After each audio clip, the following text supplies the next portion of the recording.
Hello student, जैसा कि आप जानते हैं हम यहाँ पढ़ रहे हैं 10th एनसीईआरटी का मैथ और हमारा अध्याय चल रहा है 7, जिसकी एक्सरसाइज हम 7.2 पढ़ रहे हैं और जिसका आज स्टार्ट होने वाला है 4th सवाल। तो आगे बढ़ने से पहले हमारे चैनल को सब्सक्राइब कर लें, वीडियो को लाइक कर दें। अगर हमारी वीडियो पसंद आ रही है तो हमारे चैनल को शेयर कर दें। चलते हैं अपने बेटा 4th सवाल पर। 4th सवाल में हमसे कहा गया है कि बिंदुओं -3 और 10 और 6 और -8 को जोड़ने वाले रेखाखंड को बिंदु -1, 6 किस अनुपात में विभाजित करता है। यानी हमसे अब की बार बेटा क्या पूछा है, हमसे अब की बार बेटा अनुपात पूछा है। क्या पूछा है? अनुपात, यानी किस अनुपात में विभाजित करता है। आपको वो बिंदु विभाजन बिंदु दिया गया है और जिन दो बिंदुओं से रेखाखंड बनता है वो भी दिया गया है। चलिए आपको मैं एक चित्र के माध्यम से समझा देता हूं। ये सपोज करो कि ये आपका वो दो बिंदुओं से मिलने वाला रेखाखंड है, ठीक है, जिसके पहले बिंदु आपके -3 और 10 है और दूसरे बिंदु आपके 6 और -8 हैं। इनको जो विभाजित कर रहा है रेखाखंड को बिंदु इस पर, यानी सपोज करो कि ये वो बिंदु है जो इनको विभाजित कर रहा है, जिसके निर्देशांक है -1 और 6, ठीक है ना। तो आपको पता है बेटा ये हमारे x1 y1 है, ये हमारे x2 y2 और जो विभाजन बिंदु होता है उसके निर्देशांक होते हैं x और y। और किस अनुपात में विभाजित कर रहा है, तो बेटा हमें हमेशा याद रखना, मैं m और n मानता हूं, पता है ना आपको। लेकिन अगर m और n मानेंगे तो इससे भी सवाल हो जाएगा और दो समीकरण बनेंगे, क्योंकि दो इक्वेशन है, यानी दोनों नहीं पता है ना, तो m का मान पता ना n का, उस तरीके से भी हो जाएगा। लेकिन बेटा आपको मैं सलाह दूंगा कि इस सवाल को आसान करने के लिए आप हमेशा k अनुपात 1 मानेंगे। क्या मानेंगे? k अनुपात 1, जहां m का मान आपका k होगा और n का मान आपका 1 होगा। अगर ऐसा करोगे तो आपका सवाल आसान हो जाएगा, इससे कोई फर्क नहीं पड़ेगा क्योंकि हमने अपॉन में 1 मान रखा है। तो k अनुपात 1 का मतलब k/1। अगर k का मान लो अपॉन में आता है 3/5, तो 3/5, 5 1 की गुणा में चला जाएगा तो वो 3/5 रहेगा, ठीक है ना। तो अगर k का मान 3 आता है तो जैसे k/1 तो 3/1 यानी 3:1 आ जाएगा। तो इस तरीके से हमें k के मान से हम निकाल सकते हैं। तो हम जो बेटा m अनुपात n मानेंगे वो हमेशा क्या मानेंगे? k/1, जिसमें हमें क्या निकालना होगा? अनुपात निकालना होगा। इस बात का ध्यान रखेंगे, ठीक है। तो हम चलते हैं, हमें विभाजन बिंदु के निर्देशांक का फॉर्मूला लगाना है, जिसमें हमको विभाजन बिंदु के निर्देशांक -1 और 6 दिए गए हैं। तो सबसे पहले बेटा हम दिखाते हैं, हमें बताते हैं कि हमें x का मान कितना दिया है। हमें x का मान दिया है बेटा -1, ठीक है। और मैं इधर लिख देता हूं आपको समझाने के लिए। हमको y का मान कितना दिया है? y का मान आपको दिया है 6 बेटा। और एक बात याद रखना, जब आप k/1 से निकाल रहे हो तो आप किसी भी, या तो x के मान से निकाल लीजिए या y के मान से। मैं आपको दोनों मान से निकाल के दिखा रहा हूं, आप किसी भी वैल्यू से निकाल सकते हैं, ठीक है ना। बस वो वैल्यू हमको पता होनी चाहिए, जैसे x का मान या y का। यहाँ तो दोनों का मान पता है तो दोनों से आंसर बराबर आएगा। मैं आपको निकाल के दिखाऊंगा, नहीं तो आप किसी एक से भी निकाल सकते हैं। चलिए x का रूल क्या है बेटा आपका? x का रूल है mx2 nx1 बटे m+n बराबर कितना होगा बेटा? -1, ठीक है ना। हमने अनुपात क्या माना? आप लिख लेंगे कि माना इस बिंदु और इस बिंदु को मिलाकर बनने वाले रेखाखंड को बिंदु -1 और 6 k अनुपात 1 में विभाजित करता है, आप ऐसे मान लेंगे, ठीक है ना। तो m का मान बेटा आपका कितना है? k है। m का मान आपने k माना है और इंटू x2 का मान बेटा आपका कितना है? 6 प्लस n का मान आपका कितना है? 1, जो कि हमने माना है, और x1 का मान बेटा आपका -3, ठीक है।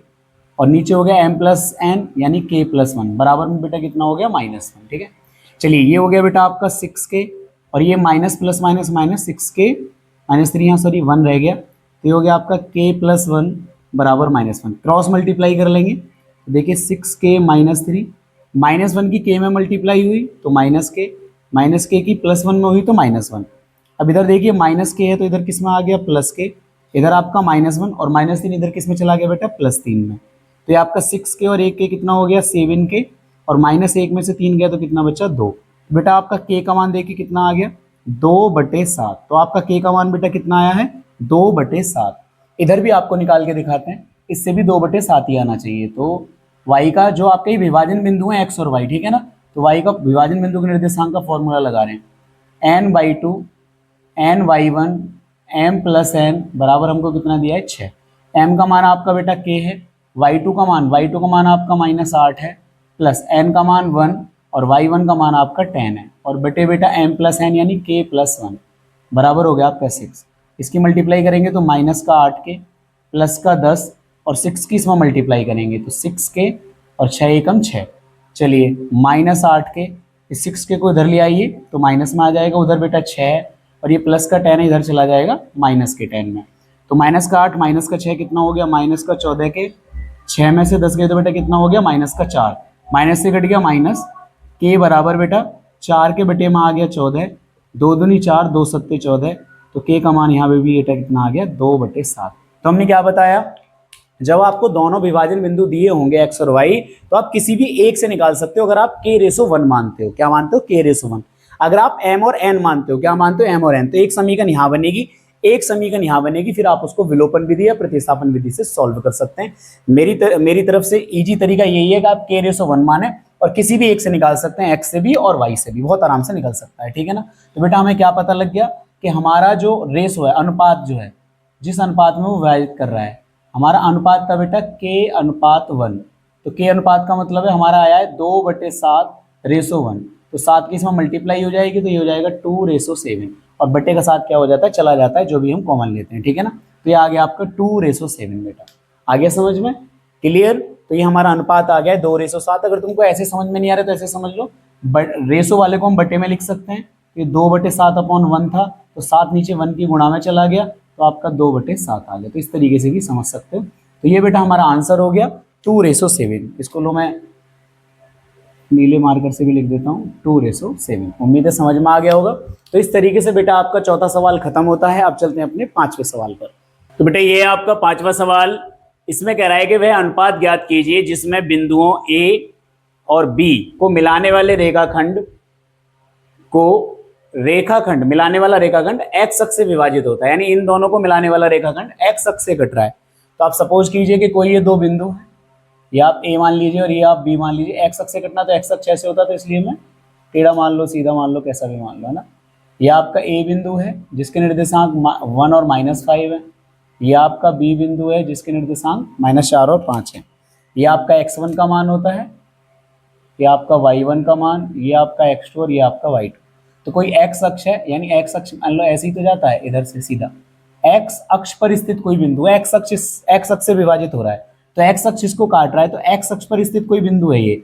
और अगर x अक्ष पर स्थित कोई बिंदु है, क्योंकि ये उसने बोला है कि ये x अक्ष है, अगर x अक्ष इसको काट रहा है तो निर्देशांक होंगे बेटा x और 0, क्योंकि x अक्ष पर स्थित बिंदु के निर्देशांक आपके कितने होते हैं? x और 0। तो हम ये लिखेंगे, ये वाली बात चाहो तो हम लिखेंगे, क्योंकि AB रेखाखंड को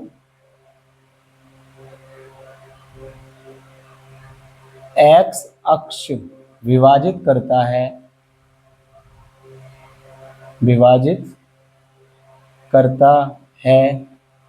तो विभाजन बिंदु, इसका नाम बेटा आप मान लो P है। इसका नाम आप क्या मान लो कि इस विभाजन बिंदु का नाम P है। तो विभाजन बिंदु P के निर्देशांक x0 होंगे, क्योंकि बेटा अगर वो x अक्ष विभाजित करता है इस वाले रेखाखंड को, तो x अक्ष पर जो भी बिंदु स्थित होता है उसके निर्देशांक x का मान और y का मान क्या होता है? 0। x का मान तो रहेगा और y का मान क्या रहेगा? 0 रहेगा, अगर वो x अक्ष पर स्थित है। ठीक है ना। तो x और 0 पॉइंट हो गए। तो यहाँ हमें पता लग रहा है, यहाँ x का मान हमें पता नहीं है, x का मान हमें पता नहीं है, y का मान हमको 0 पता है, और हमें विभाजन बिंदु के बेटा निर्देशांक भी ज्ञात करने, तो मान तो हमें x का भी चाहिएगा। तो पहले हम इस 0 वाली हेल्प से लेते हैं। तो 0 किसका मान है? y का मान है। किसका मान है? y का मान। तो हमको पता है कि जो y है, इसमें y जो है, y का मान जो है वो आपका क्या है? 0 है। अगर y का मान 0 है तो विभाजन बिंदु में रूल क्या है बेटा? उसका रूल है m/2 प्लस, और अनुपात हम क्या मानेंगे? कह रहा है ना x अक्ष से विभाजित करता है, तो वह अनुपात भी ज्ञात कीजिए। और आपको पता है हम अनुपात बेटा क्या मानते हैं? हम अनुपात मानते हैं k/1। क्या मानते हैं? k/1। ठीक है। जिसमें m का मान आपका क्या होता है? m का मान जिसमें k होता है और n का मान 1 होता है। ठीक है ना, याद रखना है। तो m/2 n/1 बटे m+n बराबर 0। बेटा ये वाला y का मान क्यों लिया है? क्योंकि इस वाले निर्देशांकों में सिर्फ y का मान पता है, x का मान नहीं पता है। ठीक है ना। तो m का मान बेटा k इंटू y2 का मान आपका कितना है बेटा? 5 है, प्लस n का मान आपका 1 है, और y1 का मान आपका कितना है बेटा? -5 है, और बटे m+n यानी k+1 बराबर में क्या हो गया आपका? 0। देखिए k की 5 में गुणा हुई तो 5k plus minus minus 5 upon k+1 बराबर 0। k+1 0 में चला गया, तो 5k -5 बराबर 0। 5k माइनस का 5 इधर किस में चला गया? प्लस में। 5 से 5 1 टाइम कैंसिल आउट हो गया, और आपका बेटा k का मान कितना आ गया? 1 आ गया। अब आपका k का मान 1 आ गया, इससे अनुपात तो पता लग गया कि 1:1 है, लेकिन हमें बेटा x का मान, क्योंकि अनुपात तो हमें पता लग गया लेकिन हमें विभाजन बिंदु भी निकालना है। तो विभाजन बिंदु के लिए हमें क्या करना पड़ेगा, अब की बार x लेना पड़ेगा, क्योंकि अब हमारे पास k का मान आ चुका है, ठीक है ना। तो अब की बार हम x लेते हैं, तो x का मान बेटा क्या है, हमें निकालना है, अब की बार फाइंड करना है x का मान, क्योंकि हमको पता नहीं है। तो x का फॉर्मूला क्या है बेटा, mx1 प्लस mx2 nx1 बटे m प्लस n। रखिए बेटा x is equal to m का मान आपका कितना है k, और x2 का मान बेटा आपका कितना है -4, प्लस n का मान आपका 1 है, और x1 का मान आपका बेटा 1 है, बटे k प्लस 1। x बराबर ये गुणा हुई तो कितना हो गया, -4k प्लस का 1 और k प्लस 1। अब देखिए यहाँ से आप k का मान उठा के यहाँ रख दीजिए, ठीक है ना। तो x is equal to k का मान रखा -4 और k का मान आपका 1 है, प्लस 1 1 प्लस 1, तो x बराबर ये हो गया -4 1 प्लस 1 बटे 2। तो बेटा -4 में से 1 गया तो कितना बचा, -3। तो x का मान आपका बेटा कितना आया, -3 बटे 2। तो हमें क्या क्या पता लग गया बेटा, हमें एक तो पता लग गया कि जो अनुपात है, अनुपात वो आपका हो गया 1:1। कितना आ गया, 1:1, क्योंकि k का मान आपका बेटा कितना है, 1 है, ठीक है ना। और जो आपके विभाजन बिंदु के निर्देशांक हैं, विभाजन बिंदु के निर्देशांक, तो बेटा जो विभाजन बिंदु के निर्देशांक हैं वो आपका x का मान, क्योंकि x 0 है तो आपका x का मान -3 बटे 2 और y का मान 0 है। तो ये आपके बेटा विभाजन बिंदु के निर्देशांक हैं और ये बेटा आपका अनुपात है।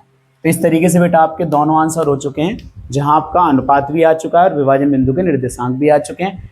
अब इसी के साथ आपका 5वां सवाल खत्म होता है। अब चलते हैं अपने 6 सवाल पर। तो बेटा ये आपका छठा सवाल, जिसमें लिख रहा है कि बिंदु दिए गए हैं, आपको 4 बिंदुओं के निर्देशांक दिए गए हैं और इसी क्रम में लेने हैं, और एक समांतर चतुर्भुज के शीट से आपसे कहा गया है, और इसमें x और y के मान नहीं दिए गए, उसके मान निकालने। बहुत ही हल्का सवाल है।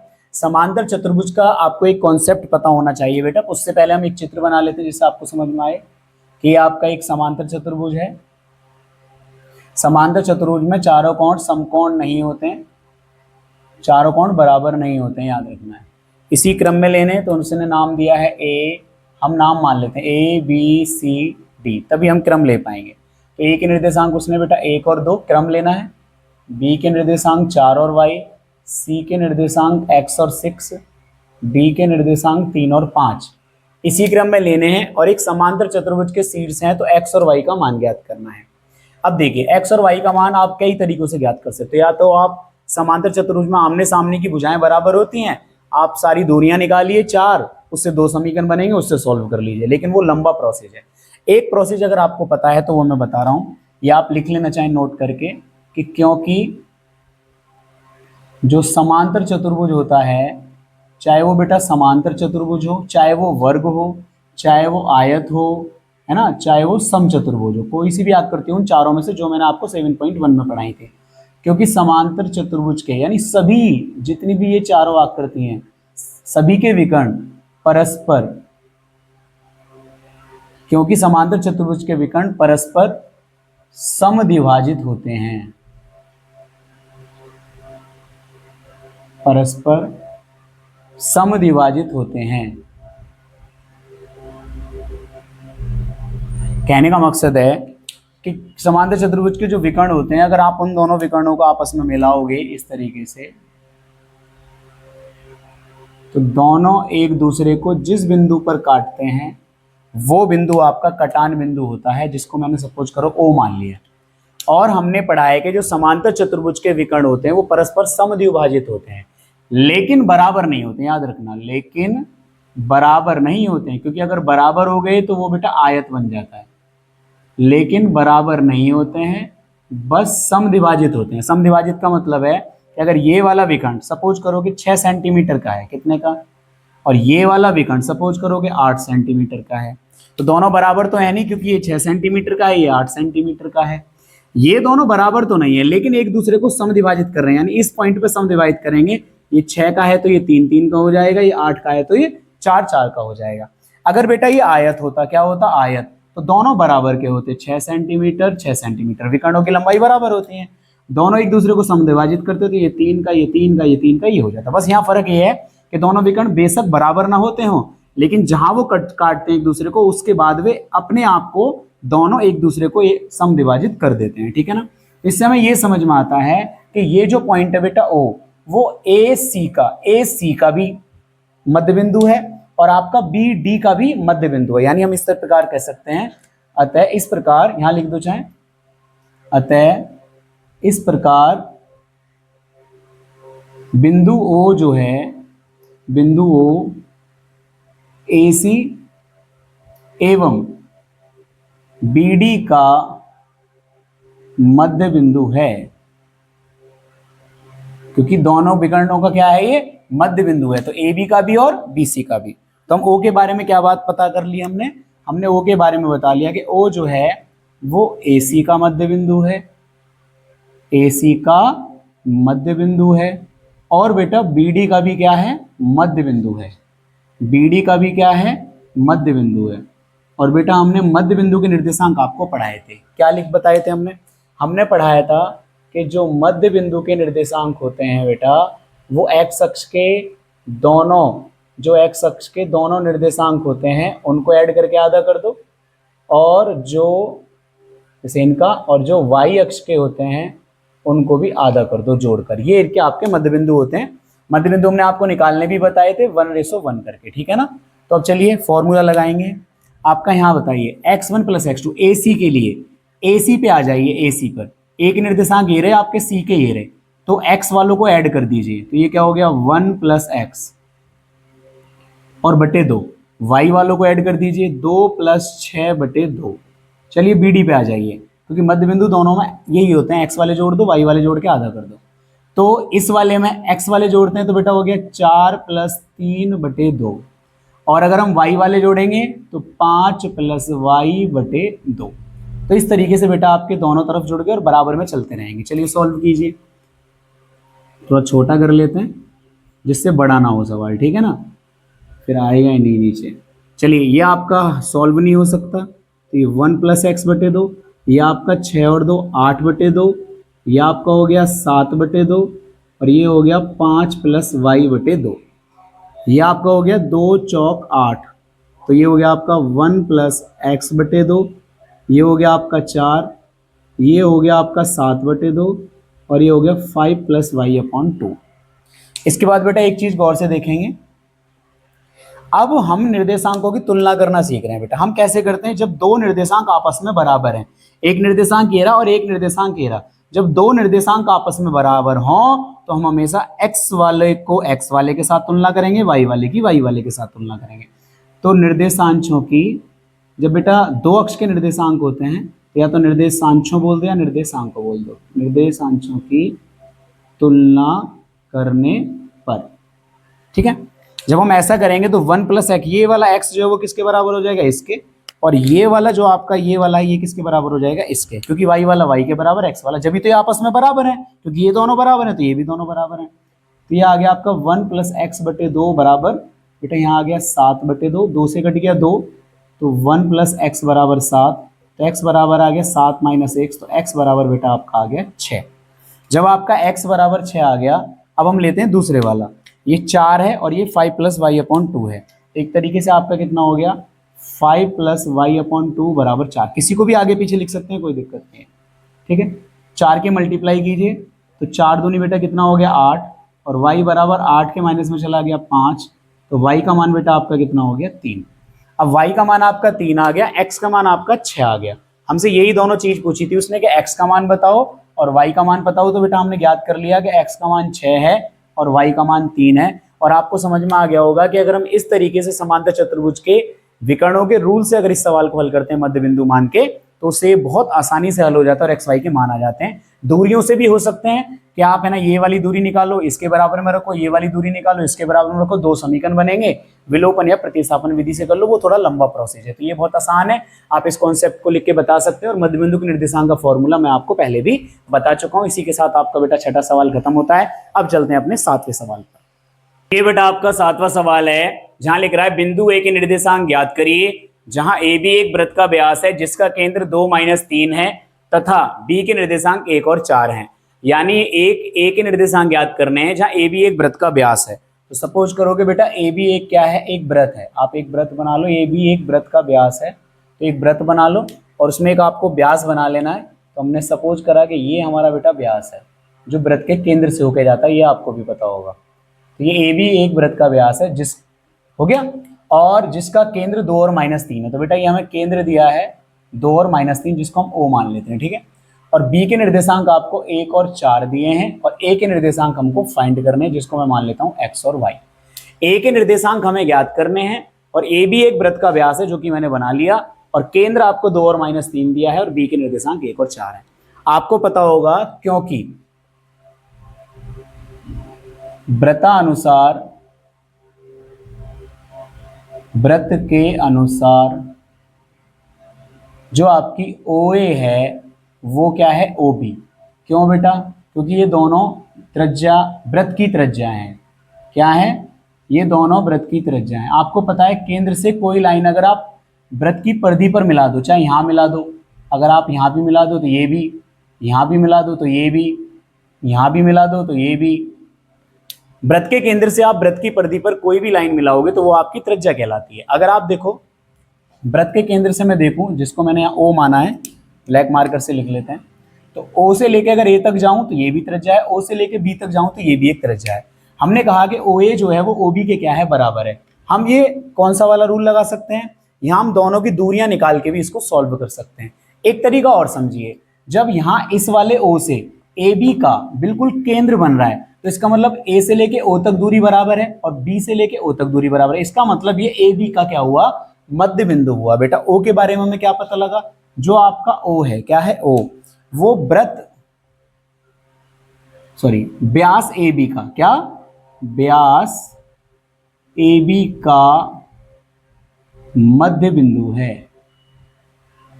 व्यास AB का मध्य बिंदु है, जिसके बेटा निर्देशांक आपको कितने दिए हैं, जिसके निर्देशांक दिए हैं 2 और -3। क्या दिए हैं, 2 और -3 दिए हैं, क्योंकि O जो है वो व्यास AB का मध्य बिंदु है। आप, मैंने फिर से बता रहा हूं कि आप OA और OB दो दूरियां निकाल के भी बराबर में सॉल्व कर सकते हैं, दोनों तरफ का वर्क कर लेंगे, रूट हट जाएगा उससे, लेकिन मध्य बिंदु से करोगे तो आसान पड़ेगा, क्योंकि O जो है AB का मध्य बिंदु हो जाए, क्योंकि केंद्र जो है हमेशा व्यास का मध्य बिंदु होता है। तो चलिए, अगर हम मध्य बिंदु वाला रूल लगाएं तो हमने AB का बोला है, तो दोनों मध्य बिंदु के निर्देशांक क्या होते हैं आपके, चलो मैं यहाँ लिख देता हूँ एक बार, x1 + x2 बटे 2 और y1 + y2 बटे 2, ये रूल होता है, और ये आपके निर्देशांक हो गए 2 और -3। चलिए, तो x1 का मान बेटा आपका x है, प्लस x2 का मान आपका 1 है, और अब बटे में हो गया 2, y1 का मान आपका y है, और y2 का मान आपका 4 है, बटे में कितना हो गया 2, और ये हो गया आपका 2 - 3। अब गौर से देखिए, ना तो इनको जोड़ सकते हैं ना घटा सकते हैं, लेकिन फिर से बराबर वाली सिचुएशन आ गई, तो हम फिर से तुलना करेंगे बेटा। तो निर्देशांकों की तुलना करने पर, निर्देशांकों की तुलना करने पर अगर हम तुलना करेंगे बेटा, तो देखिए ये आपका x + 1 बटे 2 जो है वो 2 के बराबर होगा, 2 दूनी कितना हो जाएगा 4, यहाँ आपका x + 1, 2 दूनी कितना हो गया 4, तो ये हो गया 4 - 1 बराबर 3, यानी आपका x का मान बेटा कितना आ गया, 3 आ गया। दूसरा देखिए, y + 4 बटे 2 बराबर आया आपका -3, 2 की गुणा करिए तो y + 4 बराबर ये आ गया -6, 4 इधर माइनस में चला जाएगा, -6 और 4 इधर माइनस में चला गया, y बराबर माइनस का कितना हो गया आपका 10 हो गया। ठीक है, तो x का मान आपका बेटा कितना है 3 है, और y का मान आपका कितना है बेटा 10 है। तो इस तरीके से हमें यहाँ से x और y के मान पता लग गए हैं, जो कि आपके a के निर्देशांक हैं। तो हमें क्या पता लग गया, a के निर्देशांक, तो जो आपके a के निर्देशांक है बेटा, x का मान 3, y का मान -10, तो जो आपके बेटा a के निर्देशांक हैं वो आपके 3 और -10 हैं। इस तरीके से बेटा आपका हमारा 7वां सवाल खत्म होता है। अब चलते हैं अपने 8वें सवाल पर। तो बेटा ये है हमारा 8वां सवाल, यदि a और b क्रम से -2 और -2 और 2 - 4 हों, यानी a और b हैं जो ये निर्देशांक दिए गए हैं, तो बिंदु P के निर्देशांक ज्ञात करने हैं, जिसमें AP जो है वो 3/7 AB के समान है और P रेखाखंड AB पर स्थित है। यानी जो हमें P बार बार कह रहा है वो आपके AB पर स्थित है। तो आपके बिंदु हैं A और B, P कोई इस पर कोई बिंदु स्थित है और आपसे कहा गया है P के निर्देशांक यानी इसके निर्देशांक ज्ञात करने। तो एक तरीके से बेटा ये AB का विभाजन बिंदु है जिसके निर्देशांक मान लीजिए आपके x और y हैं, और आपके A के निर्देशांक बेटा आपको कितने दिए हैं, -2 और B के निर्देशांक 2 और -4। और ये आपको पता है ये आपके किसके मान है बेटा, ये आपका x1 y1, ये आपका x2 y2। लेकिन हमें इस P के बारे में सोचना है, इसने P को कहा है और हमें अनुपात नहीं पता है। तो इस जो ये चीज दी है इसका मतलब ये हमारे अनुपात से रिलेटेड है, ठीक है ना। तो हम इसको ले लेते हैं, ठीक है, इसी से सॉल्व करते हैं पहले तो, क्योंकि जब तक अनुपात नहीं होगा, वरना बहुत आसान है x y के मान निकालना, बस हमको अनुपात पता लग जाए क्योंकि हर चीज पता है हमको यहाँ, बस अनुपात नहीं पता है। तो AP बराबर 3/7 AB, बेटा AB को है बटे में ले आइए, तो ये हो गया AP बटे AB बराबर हो गया 3/7। गौर से देखो AP जो है वो 3 है, ये AP जो है वो 3 है, और AB यानी A से लेके B तक यानी यहां से लेके ये पूरा का पूरा कितना है बेटा, 7 है। तो इसका मतलब ये कितना हुआ, 4 हुआ, 7 में से 3 गए 4, क्योंकि हमें चाहिए बेटा BP। तो हम यहाँ AP लिख रखा है और हमें निकालना है बेटा BP। तो हमें अगर BP निकालना है तो AB को हम क्या लिख सकते हैं, AB की हमें BP निकालना है तो हमें चाहिए AB अपॉन BP। हमें ये मान निकालना है AB अपॉन BP का, दिया हमको ये है, हमें दिया है कि AP अपॉन AB बराबर 3/7, और हमने यहाँ ध्यान दो हमने BP में चेंज कर लिया। तो हमें BP चाहिए तो कैसे निकालेंगे, AP तो AP चाहिए हमें, BP का मान अगर हम निकालें तो पूरे AB में से AP को माइनस करना है। तो आपका AP का मान बेटा कितना है, 3, और इसका मान 7, 7 - 3 यानी ये आ गया आपका 3/4, यानी हमारा अनुपात जो आ गया बेटा वो कितना आ गया, 3/4 आ गया। समझ में आ गई बात। तो अब हमें अनुपात मिल चुका है, यानी हमें मिल चुका है कि M/N जो है वो 3/4 है, ये हमको फाइंड हो गया। अब हमें सिर्फ क्या करना है, विभाजन बिंदु के बेटा निर्देशांक निकालने हैं। तो हम इधर निकाल देते हैं आपके लिए। सबसे पहले हम निकालेंगे बेटा x, और x का फॉर्मूला है mx2 nx1 बटे m+n, और दूसरी तरफ y भी निकालेंगे, ठीक है ना। तो चलिए x बराबर m का मान बेटा आपका कितना है, 3 है, और x2 का मान आपका कितना है बेटा, 2 है, प्लस n का मान आपका कितना है बेटा, 4 है, और x1 का मान आपका कितना है, -2 है, ठीक है। और बटे में बेटा आपका हो गया 3 + 4, तो x बराबर 3 दूनी कितना हो गया बेटा, 6, प्लस माइनस -4 दूनी कितना हो गया, 8, और 4 और 3 कितना हो गया, 7, 6 में से 8 गया बेटा -2/7। तो x का मान बेटा आपका कितना आया, -2/7। इसी प्रकार आप बेटा y का निकालिए। y का फॉर्मूला है आपका my2 ny1 बटे m+n। तो चलिए अब हम वैल्यू रख देते हैं। m का मान बेटा कितना है, 3, y2 का मान आपका कितना है बेटा, -4, प्लस n का मान आपका बेटा कितना है, 4, और y1 का मान आपका कितना है, -2, और ये हो गया आपका m+n यानी 3 + 4। तो y का मान फाइंड करेंगे तो ये हो गया -4 × 12, और ये बेटा -4 दूनी 8, और 4 और 3 कितना हो गया, 7। तो y का मान आ गया बेटा -20/7। कितना आ गया, 20/7। तो बेटा इस तरीके से इन दोनों वैल्यू से, किससे, इन दोनों वैल्यू से जो हमारी वैल्यू आ गई है उसका नाम है हमारा P बिंदु के निर्देशांक। तो हमें क्या पता लग गया बेटा कि हमारे जो P बिंदु के निर्देशांक हैं, P बिंदु के निर्देशांक वो हमारे आए हैं बेटा। एक तो आया है -2/7 और एक आया है -20/7। तो इस तरीके से बेटा हमें P बिंदु के निर्देशांक हमें मिल गए जो हमसे पूछे थे। और इसके साथ ही हमारा बस बेटा इसमें थोड़ा ये ध्यान देना था कि इसमें अनुपात की जरूरत थी, तो उसने एक मान पूरा दे दिया था, तो बस हमें इतना सा ज्ञात करना था कि ये कितना है, तो पूरे में से उसको माइनस कर देंगे। बड़ा आसान तरीका है, ठीक है ना। अनुपात हम बहुत आराम से निकाल ही लेते हैं। तो इस तरीके से बेटा आपका 8वां सवाल खत्म होता है। अब चलते हैं अपने 9वें सवाल पर। तो बेटा ये है आपका 9वां सवाल, जिसमें कह रहा है कि बिंदु ए और बी को जोड़ने वाले रेखाखंड ए बी को 4 बराबर भागों में हमें विभाजित करना और उनके बिंदुओं के निर्देशांक ज्ञात करने हैं, जो उसको 4 बराबर भागों में बांट देगा। हमने एक बार सम त्रिभाजित सवाल भी किया था, जो कि हमारा इस एक्सरसाइज का दूसरा सवाल था। अब हमें सम चतुर्भाजित करना है, यानी पहले हमने त्रिभाजित किया, अब हमें 4 भाग करने हैं। तो ये आपका ए बिंदु है जिसके निर्देशांक -2 और 2 हैं, और एक आपका बेटा बी बिंदु है जिसके निर्देशांक 2 और 1।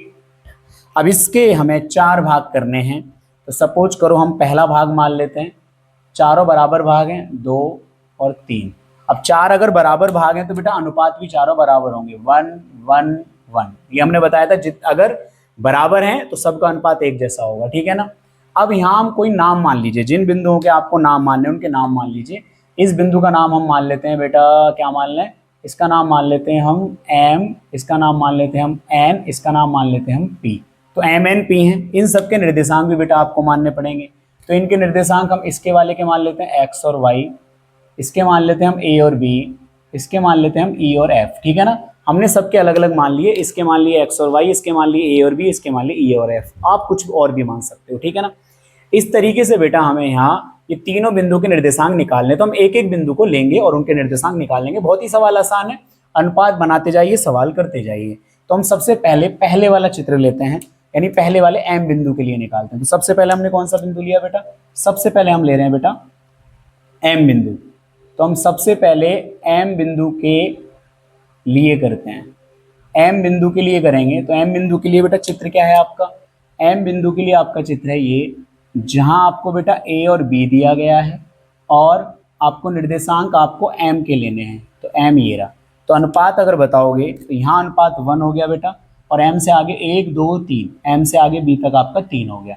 इनके निर्देशांक आपके माने आपने x और y, इसके निर्देशांक आपके बेटा -2 और 2, और इसके निर्देशांक बेटा आपके 2 और 8। अब देखो कितना आसान सवाल हो गया, mn का मान भी पता है, xy के मान निकालने हैं। तो फटाफट अब की बार मैं इस तरीके से निकाल रहा हूँ बेटा, डायरेक्ट रूल लगा के, ठीक है ना। xy यानी कौन है आपका विभाजन बिंदु m के निर्देशांक। तो हमारा रूल क्या होता है बेटा, हमारा रूल होता है mx2 nx1 बटे m प्लस n। तो पहली बार मैं ब्रैकेट में निकाल रहा हूँ, ऐसे भी निकाल सकते हैं, ठीक है ना। my2 ny1 बटे m प्लस n, क्योंकि बेटा 4 बिंदु निकालने हैं तो जल्दी जल्दी निकल जाए तो अच्छी बात है। तो आपको xy माना है आपने इनको, तो चलिए m का मान बेटा आपका कितना है 1 है, x2 का मान आपका कितना है 2 है, n का मान आपका कितना है 3 है, x1 का मान बेटा आपका -2 है, ठीक है। और बटे m का मान आपका 1, n का मान आपका 3। चलिए m प्लस n तो हमेशा 4 ही रहना है, ठीक है। my2, m का मान आपका बेटा 1 है, mn के बदलता रहेगा। y2 का मान आपका बेटा 8 है, n का मान आपका बेटा कितना है 3, और y1 का मान आपका बेटा कितना है 2, ठीक है। इसके बाद m प्लस n 1 प्लस 3, ठीक है। तो चलिए x और y फाइंड करेंगे। 2 एकम कितना हो गया 2, और ये माइनस का 3 दूनी कितना हो गया 6, और 3 और ये कितना हो गया 4। यहाँ जाइए 8 एकम 8, 3 दूनी कितना हो गया 6, 3 और ये कितना हो गया 4। और आगे हल करते हैं तो x और y, ये आपका बेटा आ गया -4/4, और ये आपका आ गया बेटा 14/4। 2 सत्ते 14, 2 दूनी 4, और 4 से घट गया 1 बार, ठीक है। तो आपके बेटा x और y के जो निर्देशांक आए हैं वो आए हैं -1 और 7/2। तो यानी आपके जो पहले बिंदु के निर्देशांक आए हैं वो आए हैं आपके -1 और 7/2। तो आपके पहले बिंदु के निर्देशांक तो बेटा आ चुके हैं, जिसका नाम आपका m था। अब हम निकालेंगे कौन से बिंदु के लिए, दूसरे बिंदु n के लिए, ठीक है। n के लिए निकालते हैं, और हम इसको यहाँ से ब्लॉक कर देते हैं थोड़ा। अब हम निकालेंगे n बिंदु के लिए बेटा, हमें सभी के लिए निकालना है, एक p बिंदु के लिए और रह जाएंगे फिर। तो n बिंदु के लिए निकालते हैं, उसके लिए बेटा हम पहले चित्र बना लेते हैं। n बिंदु के लिए बनाएंगे तो ये आपका a हो गया बेटा, ये आपका b हो गया, और ये बीच में आपका n हो गया। अब n से इधर अगर आप आ रहे हो तो 1 और 1 कितना हो गया 2, n से उधर जा रहे हो तो भी कितना हो गया 2। तो निर्देशांक चेंज हो गए, वो m और n चेंज हो गए, लेकिन निर्देशांक चेंज नहीं होते हैं, ठीक है। तो b का मान इतना, और n का मान आपने मान रखा a और b।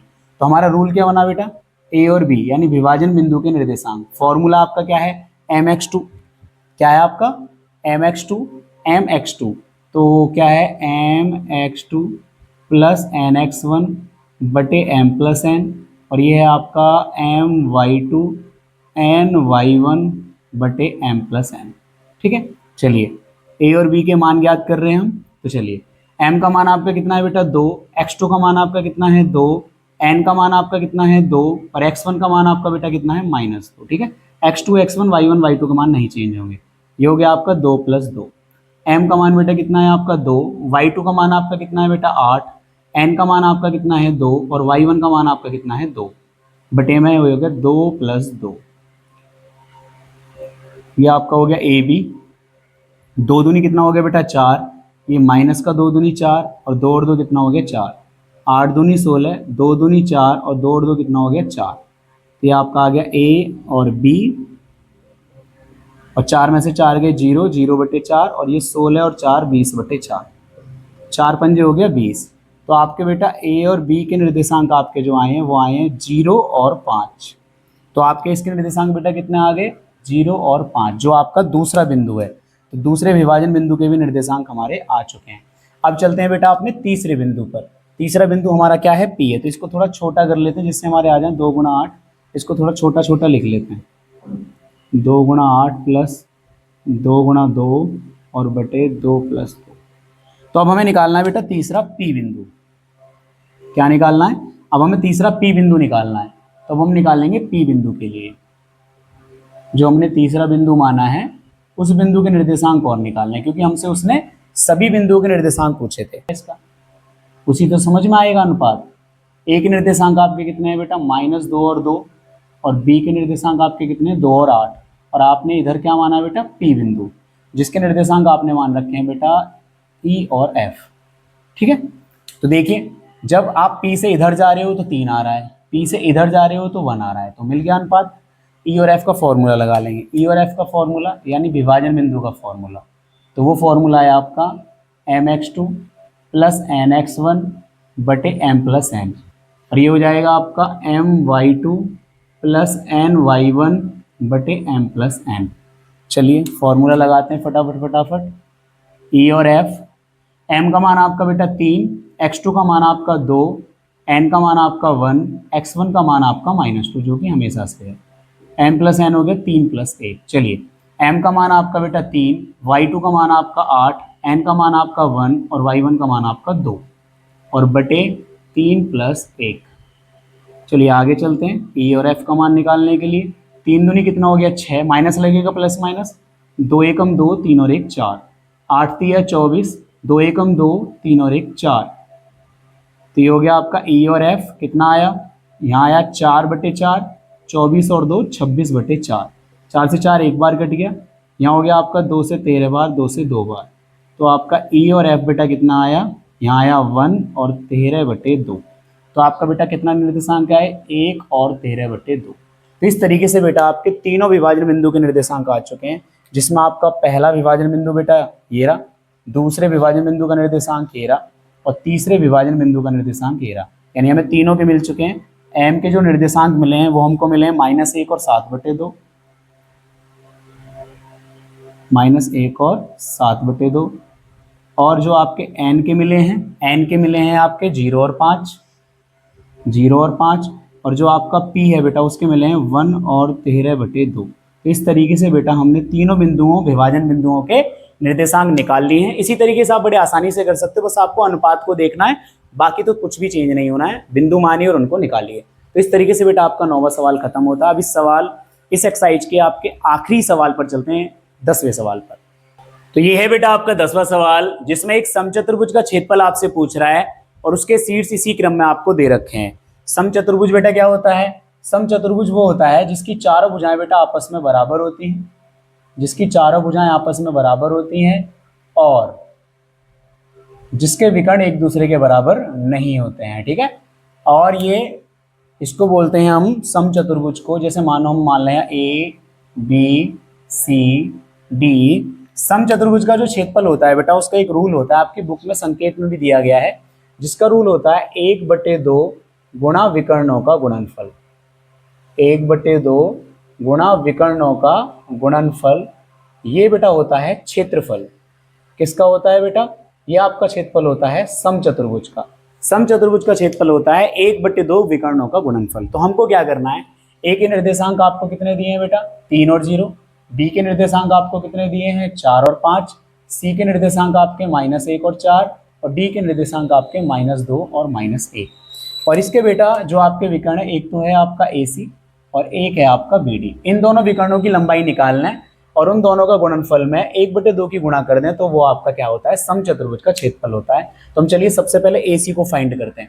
अब यहाँ हम किसका सूत्र लगाने वाले हैं बेटा, दूरी सूत्र का प्रयोग करने वाले हैं। किसका प्रयोग करने वाले हैं, दूरी सूत्र का, क्योंकि हमें क्षेत्रफल ज्ञात करना है। तो दूरी सूत्र के प्रयोग से करेंगे। तो मैं यहाँ लिख देता हूँ कि हम किसका यूज कर रहे हैं, हम यूज कर रहे हैं दूरी सूत्र का। दूरी सूत्र का प्रयोग करेंगे पहली एक्सरसाइज। तो दूरी सूत्र का प्रयोग करके सबसे पहले हम बेटा फाइंड करेंगे AC को। AC को फाइंड करेंगे। AC को फाइंड करेंगे यानी विकर्ण AC है इसका नाम, क्या आप बोलोगे? विकर्ण AC। विकर्ण AC को निकालिए तो फॉर्मूला क्या है आपको, चलो मैं एक बार लिख देता हूँ, आपको फॉर्मूला पता होगा वैसे तो, x2 माइनस x1। दूरी सूत्र आपका क्या है, मैं यहाँ लिख देता हूँ, वो आपका है x2 माइनस x1 का स्क्वायर और y2 माइनस y1 का स्क्वायर, ये आपका दूरी सूत्र है। तो चलिए इसके लिए x2 आपका कितना है -1, c में से a को घटाना है, और माइनस x1 का मान a तो 0, प्लस y2 का मान आपका कितना 4, माइनस और y1 का मान आपका 0 का स्क्वायर। तो चलिए ये आपका हो गया AC निकालने के लिए -1 -3 हो गया आपका -4 का स्क्वायर, ये आपका हो गया 4 का स्क्वायर, -4 का स्क्वायर 16, 4 का स्क्वायर 16, यह आपका हो गया बेटा 32, और 16 दूनी 32 होते हैं तो 4 तो बाहर निकल जाएगा, 2 अंदर रह जाएगा, तो 4√2 हो गया, ठीक है ना। इसके बाद आप विकर्ण निकालोगे बेटा BD। अगला विकर्ण आपका है बेटा BD। जब अगला विकर्ण BD निकालोगे तो BD विकर्ण में क्या है, ये आपका B है, ये आपका D है, B और D ये रहे, तो D में से B को माइनस कीजिए, तो -2 में से 4 को माइनस कीजिए, -4 का स्क्वायर, -1 में से 5 को माइनस कीजिए का स्क्वायर, बराबर -2 -4 कितना हो गया, -6 का स्क्वायर, -1 -5 कितना हो गया, -6 का स्क्वायर। इस तरीके से 6 छन कितना हो गया बेटा 36, 6 छन कितना हो गया बेटा आपका 36, क्योंकि दोनों माइनस के तो माइनस का स्क्वायर प्लस हो जाता है। 36 दूनी बेटा वो 36 और 36 सॉरी 72 हो गया, 36 दूनी 72 होते हैं तो 6√2 हो गया। तो आपके दोनों विकर्णों की लंबाई आ चुकी है। अब आपको निकालना है समचतुर्भुज का क्षेत्रफल। क्या निकालना है? समचतुर्भुज ABCD का क्षेत्रफल क्या होगा बेटा, 1/2 पहला विकर्ण गुणा दूसरा विकर्ण। चलिए 1/2 AC 4√2 और आपका BD 6√2। तो देखिए 1/2 4 छिंग कितना हो गया 24, और √2 की गुणा √2 में करेंगे तो 2 आएगा, ये आपने सीख रखा है, 2 से कट गया 2, तो आपका आ गया बेटा 24। और कोई मात्रक नहीं है तो इसका मात्रक हो गया वर्ग मात्रक, ठीक है, क्योंकि क्षेत्रफल है तो वर्ग मात्रक में आएगा। तो इस तरीके से बेटा आपका 10वां सवाल खत्म होता है, जिसमें दूरी सूत्र का हमने प्रयोग किया। तो इस तरीके से बेटा आपकी एक्सरसाइज 7.2 पूरी तरीके से खत्म हो जाती है। 7 चैप्टर भी पूरे तरीके से खत्म हो जाता है। बस उसकी अब हम एग्जाम्पल सीरीज कल से लेके आने वाले हैं आपके लिए, तो हमारे साथ बने रहिए, हमारे चैनल को सब्सक्राइब कर लीजिए, वीडियो को लाइक कर दीजिए। अगर आज वीडियो लंबी होगी तो उसको देख लेना, क्योंकि हमने इसी पार्ट में सभी सवालों को खत्म कर दिया है, जिससे आप कम पार्ट में जल्दी से इस चैप्टर को खत्म कर सकें। मिलते हैं कल एग्जाम्पल के साथ, धन्यवाद।